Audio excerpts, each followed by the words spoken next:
Are booth renters and suite renters coming back to commission salons? We're going to talk about that and why they leave in the first place on today's show. Let's do it. Salon owners are some of the most amazing people on planet Earth. The only problem is sometimes their hearts are so big and they give so much of themselves to their staff and guests that it creates unintended consequences. Our goal is to change the industry by elevating the way the rest of the world sees salons, spas, and barbershops and give it the credibility that it truly deserves. This is the Salon Owner Evo Revo Show. Today's podcast is brought to you by Salon Scale, allowing you to charge by what you know, not by what you feel. What's going on, everybody? I am Jason Everett, and with me today, as always, is Mr. Doug Campbell, all the way out from Florida. What's going on, Doug? How are you? Doing well. Good to be here.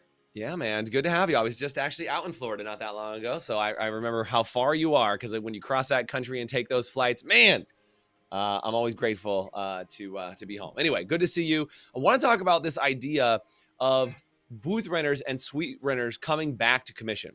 You know, I was recently out at the premiere show in Orlando. That's why I was out in Florida. And every time I turned around, people were talking about, well, you know, booth rentals continuing to grow and continue to grow. And then I'd ask this question. I'd say, well, I've actually seen something very different. I've actually seen a mass exodus of people who went to suite rental and booth rental that are actually coming back inside commission salons. And in fact, inside the academy, Doug, as you and I have talked about, is we're actually seeing people recruit renters and get them back into commission salons because people are realizing it's not quite what they thought it was cracked up to be. And I think that's a really interesting trend to talk about. Yeah, I mean, there's just a lot of misinformation and illusion about what booth rental is, and they think that they're going to keep all the money, and that they're going to be able to work half as much and make twice as much money.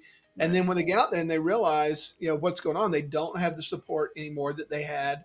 Because I think a lot of times, especially if someone comes straight out of school into a commission salon, right, they take for granted a lot of the things that are provided for them, and they got a booth rental and they're like, wait a minute, but where's this? We've always had this, and where's this? And who is supposed to take care of that? So, right. It's really interesting because you bring up this point about schools, and that was the other thing that I've heard too. And by the way, if you are a commission salon and you've been hiring renters, would you do me a favor and say in there that you're hiring renters in the chat? Do me a favor, type that in. I want to make sure that somebody else is hearing that, not just Doug and myself. But Doug, I'm seeing schools, or I'm hearing that schools are saying, hey, you should be a renter. Like, the goal is to be a renter. And that's what sometimes they're teaching in schools. And so commission salons get really frustrated by that. And then they're like, well, of course they're going to leave and go to rent because the school says that's the ultimate goal. Go work in a commission salon while you don't have any experience, and then become a renter and keep all your money. That's kind of the narrative that's going on right now. Right. That they could run there, but they don't have any idea what's involved. I mean, there's still a lot of the things that are like I said, a lot of it's just done, like you've got all the color that you want at your disposal in a commission salon. You don't have to run a supply store. You don't have to worry. You don't have to think about it in the morning. You just show up. Everything's there. Like in ours, the tools are provided for you. It's a lot if it breaks down, there's one to replace it. You don't have to worry about replacing that. All of your appointments are confirmed for you. They're followed up on you. All these things. It's like your marketing's done with you. Like, all of that stuff is handled. And I think, Doug, you're kind of hitting on what we talk about often. I know we've done a lot of shows talking about rental versus commission. Like, we've been talking about this, but it's such a hot subject. Is that honestly, Doug, though, I think that everything you just said, there's some salons that are still falling short of delivering on what you said, on things like, providing tools for the stylist or doing the marketing. I think a lot of salons get confused about, well, I'm a commission salon, but I'm going to have my staff do all the marketing for me. Or I'm a commission salon, but I'm going to make them provide their own tools. I'm a commission salon, but I'm going to make them book their own appointments. Or I'm a commission salon, and I'm going to have them answer the phone when they're hanging out there, right? And it becomes this like gray area of them showing them how to basically run their own salon because they're leaning on them so heavily to run the business, right? Because the owner's behind the chair and they're like, well, I'll grab the phone sometimes, you grab the phone sometimes. And like, that's dangerous because that's what creates people leave and just go, then I'm going to go off and rent on my own. If I'm doing most of this work anyway, and I'm not getting all this stuff from a commission salon, then why don't I just do my own dang thing? Yeah, that's what I tell people all the time. It's like, look, if you don't have a front desk, you need to get a good front desk. And people wait way too long to get a front desk. because that's part of what they're paying for. And that the thing that why I can't afford it. Generally, your retail sales go up enough that it can support a front desk when there's someone there closing the sales. And by the way, we call them sales desks now, not front desk. Yeah. So we do that mindset, but that's another thing there again. That's another source of income for the stylist is retail. And when they got support of the front desk to really make sure that those sales are going through and being closed, then that's another part. So yeah, I think from a commission owners thing is you got to make sure you create the right environment. And I think one of the other thing is, hiring the right people for it. I think you get caught up in hiring warm bodies that are not a good cultural fit. And then they end up leaving. Then we're like, oh, it's like, well, you hired the wrong person in the first place. So sometimes it's just 100%. Slow down and hire the right people. Right. And then what's the other thing that's interesting is whenever people go into booth rental world and then they're like, well, if a couple of us banded together and we work together and then they evolve back in, next thing you know, they're trying to open a commission. Back in the commission salon world. Right. It's like this vicious circle that goes around. And I think the key to it really is because people culturally are getting put in the wrong spots. It's what causes that washing machine effect. I think if people did a better job of when a stylist looking for a salon home, really look for a really good fit and not just a place to get some clients and get some experience. And same thing with salon owners. I think, being really picky about who you bring into your space and then making sure when the ones that get there do excel and would never want to go because they understand what's done for them. Let's do this. We got to take a quick break. When we come back, let's talk about how to find the right fit that will stay with you long term and get out of, I love what you called it, Doug, like the washing machine effect of like rental commission, and kind of get in the cycle. Let's talk about how do you hire the right fit so they won't leave in the first place, and how do you screen to make sure that you got a long-term person with you to make sure that you can get them. And then we'll also, in the second half of the show, talk about how you can recruit for renters and get them back in your commission salon. We'll be right back after this short break. Hey, HPSA listeners, let me ask you this. Are you tired of not knowing what your hair color is costing you on every appointment and watching it chew up your profit? Well, with Salon Scale, we take the guesswork out for you.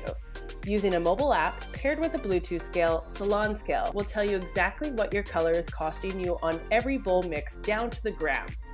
As you mix, Salon Scale will also digitally store your formulas and track how much product is being used in real time, so you can manage your inventory, cover your expenses, and generate more profit in your salon. Use promo code HPSA10 to get 10% off an annual subscription. Salon Scale, the new standard for mixing color. Welcome back to the show. Doug and I were just chatting about why people are coming back into commission salons and why people are finding out that rental was not all it was cracked up to be.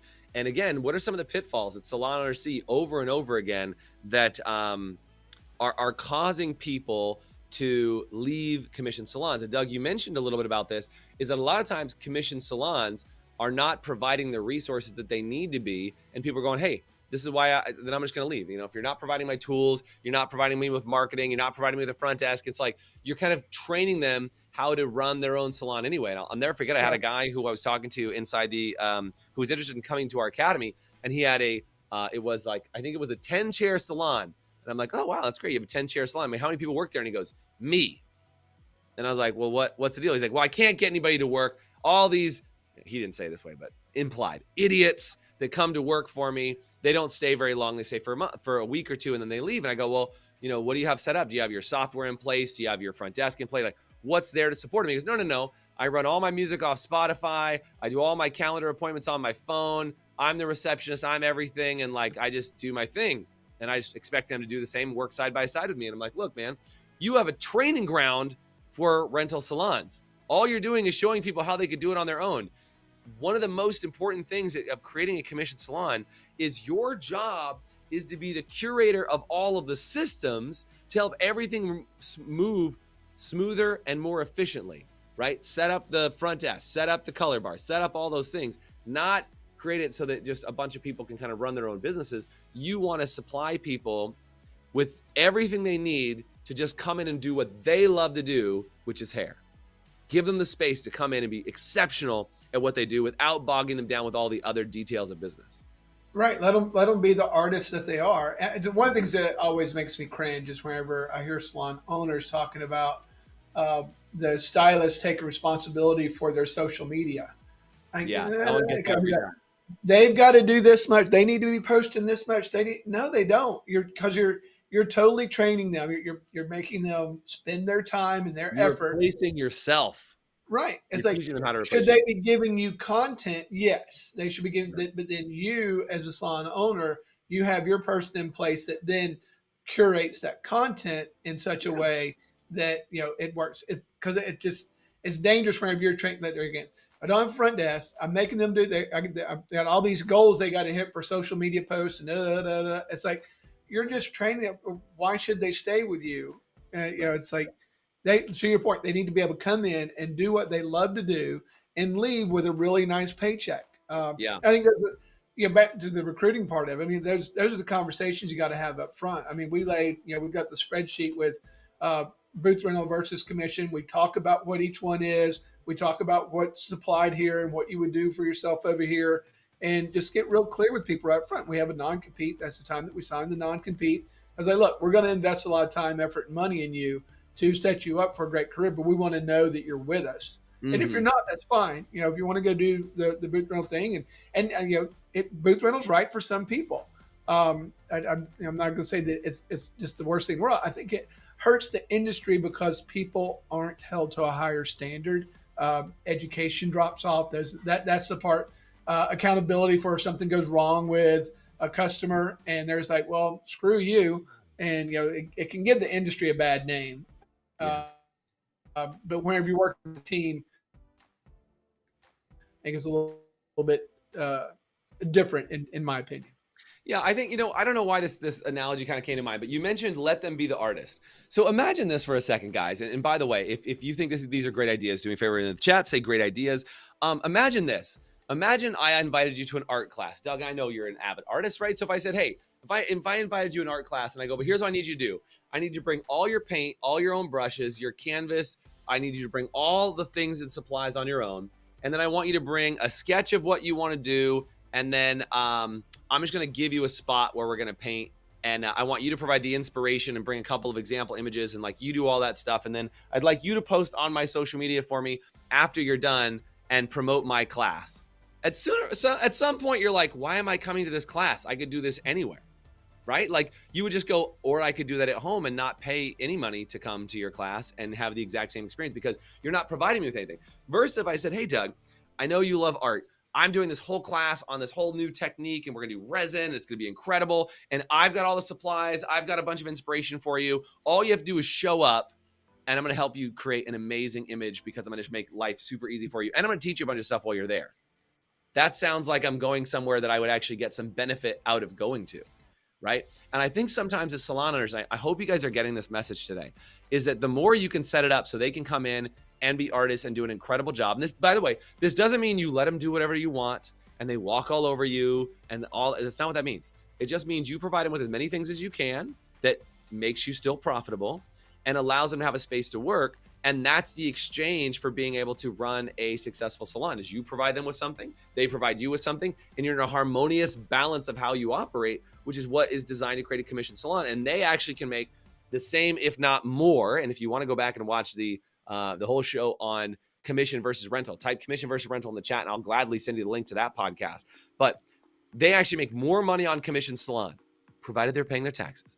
They will make more money in a commission salon than they will inside a rental salon every single day, as proven by the numbers. We've proven it. We've already shown it. I don't need to get into that part of the show. But if you can make more money inside a commission salon, then why would you leave and go do something else? And why are people coming back, right? So if you can make more money in a salon like that, Doug, in a commission salon, why would somebody ever leave and go rent in your mind? But being misinformed, that's what I say. We really try to inform people up front because we've had a couple of people come back that were booth renters and say, gosh, I was so misinformed, misled by my school, misled by everything that I was looking at, went out to do booth rental. It was a whole lot more work than I expected. And this was an interesting one because I hadn't really heard it until she told me. She's like, it made me lazy. He said, I got lazy. I didn't do the things I was supposed to be doing. I got behind on all my book work. I got to where I would take days off. I shouldn't be taking days off. My income plateaued and then started to go away. So I'm working more and making less money and stressed out. She's like, it was not good for me. She said, I want to come and do what I really love to do. And all that other crap can be taken care of by somebody else. And she makes more money now than she did when she was. We got two that are like that. They're making significantly more money, and they're continuing to go up. That's the other thing that we find with booth rental. We've got booth rental, and they tend to plateau and just stay in that one lane. And because there's no one coaching them, there's no one growing them, there's none of those other things. Yeah. For those of you guys that are listening and you follow a lot of our stuff, first of all, thank you for being here and hanging out today. But I wanted to say, coming up in July, we're doing an entire training for all of our members inside our High Performance Salon Academy, like our clients that we work with on a weekly basis. And one of the things we're talking about is the difference between being an entrepreneur and being entrepreneurial. We have a guest speaker coming to talk about that. It's going to be incredible. But I think it's a really interesting thing is, Doug, to your point, what ends up happening is a lot of people think they are an entrepreneur, meaning they want to run their own business and do their own thing. And I think that's the positive intention of schools is they're like, I'm going to teach you to be an entrepreneur. So go out and rent your own booth and like do this. And like, you can be your own business, your own boss. And by the way, when somebody like Uber says, come and drive for us and be your own business, can I be really clear? You still work for friggin' Uber. Can I be really clear about that? Like, you still work for Uber. They just want you to feel entrepreneurial. And I think what it is that inside this industry, there's a lot of stylists and nail techs and estheticians and all those things that are very entrepreneurial, meaning they want to help grow themselves. That's why they want to help grow a business. That's why they're in some capacity a commission person. They don't want to have a cap on their income. And I think that's what happens, right? Is there's an employee base, then commission is kind of the next step. Then being an entrepreneur is the next step after that. So there's sometimes a gray area between commission and entrepreneur. But if you can find a way to be inside a commission salon system and be entrepreneurial and help drive and run your own business, you can make 6 figures plus as a stylist inside a commission salon and have a great income without having to be the business owner. And in most cases, man, oh man, Doug, in most cases, I find that there are people, not inside our world, but inside our world, there are plenty of people that have stylists that make more money as stylists than most salon owners do, right? Is there are stylists in our system that make more money than 90% of the renters or 95% of the renters and really 95% of the salon owners that are outside of our world, because they're struggling, they don't have any systems, they don't have any help, they're doing it on their own, and they think they're doing really, really well, but they're not making 6 figures plus. They're just kind of like getting by, which is freaking dangerous, man. It's dangerous. The trick is to be able to make the 6 figures working 35 hours a week and taking 5 to 6 weeks vacation. Because there's one thing to make 6 figures and work 6 days a week or 7 days a week. But we're trying to show me the job of a salon owner, in my opinion, is you got to create the systems and the process for people to be taken advantage of, and then coach them how to use the system that's in front of them to take advantage of the system to maximize the amount of money they can make. Because that's the value that you add. It's like created this pathway. It's a proven pathway, but now you've got to participate in it. When we do education, you need to show up at the education to get you to where you need to be. So all the other resources that we have, it's like you got to lean into those. Just like in social media, you need to be giving us content so that we can properly promote you. And because whoever gives the most content, the one that gets the most promotion. Right. So if you get the most promotion or gets the most guest booked on their schedule. Right. I don't understand why I'm not getting more. It's like, well, you're not giving us the content to promote you correctly. So the thing about teaching them, coach them how to lean into the systems that you have in place. So there again, they can come in and do what they love to do, and everything else is working around them to catapult them to that very successful person much quicker than they could ever do it on their own.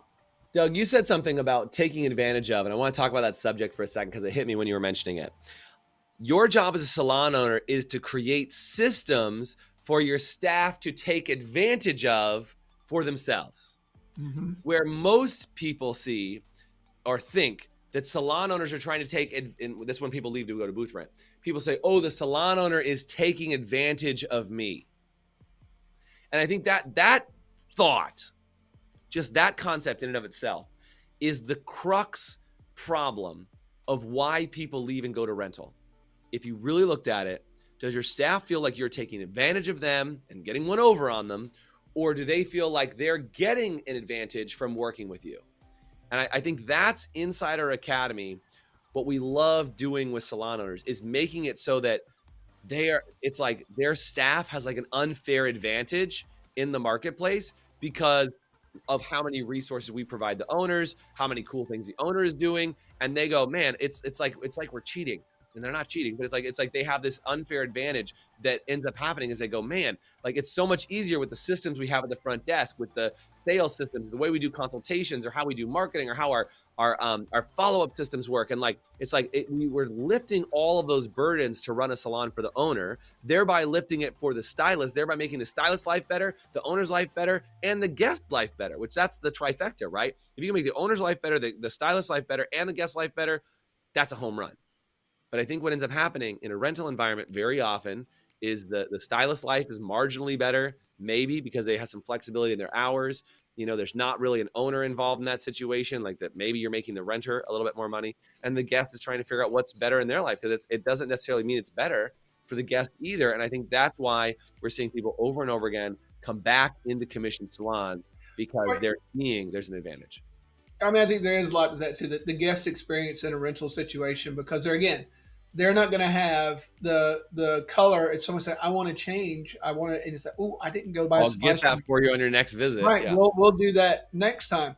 Or if they were used to getting, products, and now they're in Britain, I was like, oh, I need to get that shampoo? Oh, well, I don't really carry that here. Next time I'll try to remember to pick some up for you. Well, next time you bring it in, you remember to pick it up from the supply store, and they're like, oh, I went ahead and went to such and such place and got it.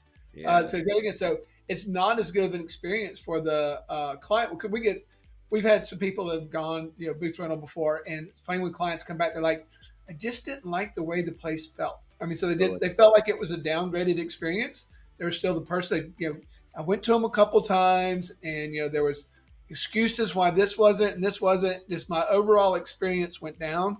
And I would I prefer the experience with a really good stylist instead of a really good stylist without the experience. So they come back and they find somebody else in the salon. Yeah, I think another one on that same point, Doug, is like, what's the rest of the experience inside the salon? And we'll kind of wrap on this thought. Is like, especially when you have a salon that you have, spa department, nail department, you have a large retail department, you may have a boutique, you have all those things. They're coming in for multiple layers of an experience. And I think this is where salons fall short a lot, is when they don't have a multi-layered experience for people to come in, and they don't have relationships with people in each of the departments. Like the salons that are the most stable, Doug, that I see are the ones that have a full service care situation for all of their guests, as opposed to, we just do cuts and color and you're out of here, right? Like, I think that's another huge advantage, because again, if it's just all we do is cuts and colors, but then you don't have a blow dry department, or you're not doing blowouts, or you don't have a nail team, or you don't have a spa. Like, I think every single time you can add an additional benefit, that's what makes the experience of coming to the salon or spa or your business as very sticky for that guest. So that when that stylist does leave and go, oh, I'm renting a booth down around the corner and it's some weird spot, you got to buzz yourself into this back apartment and walk by all these other closed off salons. Like, it's a different experience. I think the guests notice that it's different. The stylist notice that it's different. And there's plenty of things you could say to yourself to go, hey, it's a better experience. But I think, and I've seen it over and over again, the guests come back to commission salon when you do it the right way, and the stylists come back to a commission salon when it's done the right way. Right, and I think a big key on that, we can do this on another show, but the sales desk is the key to that, because I mean they're the ones that are really taking care of and providing that customer care, because they've got the time to do it. They're making sure they've got all the products They're they need. not rushing between appointments. Right. Is there some other service that you need today? Are we getting you everything you need to have today? We got your next one set up. And so, because think about if you're going to a doctor's office and there was no receptionist and there was no nurse, and it's just the doctor. So much better. Those doctors are going to make so much more money, Doug, when they start answering their own phone calls. Right. And so the doctor's interrupted 3 times while you're on. He said, respond to a phone call. He's texting people back. She's texting people. I forgot to take your blood pressure. Okay. Well, crap. And it's like, so the whole thing is like, that's the whole thing is like, you need to be taken care of, and that's part of things. Come in. The client comes to you, they've already been given something to drink. If they wanted something to eat, they've got something to eat. They may have already purchased their other stuff. You fully know what they're getting. You have, that's a big key. Game over, guys. If this has been helpful for you, do me a favor and say helpful in the chat. Doug, this has been a great discussion today. If you really got some value out of it, do me a favor and say value in the comment section, or go the crazy extra step and go drop a review for us on this podcast. That'd be really helpful as we continue to reach out to more salon owners all over. Coming up on episode 100 very soon here. So prepare yourself. We got some big changes in store for the podcast. So hopefully get lots of value. Stick around. It's going to be an even wilder ride after episode 100. So hang tight. Join us for another show, and thanks for being here today. Thanks, Doug, for being on. Thanks, guys. Thanks for listening to the Evo Revo Podcast. Today's podcast was brought to you by Salon Scale, allowing you to charge by what you know, not by what you feel. Please subscribe, leave us a review, and you can always get more information, including show notes and the video episodes at evorevopodcast.com.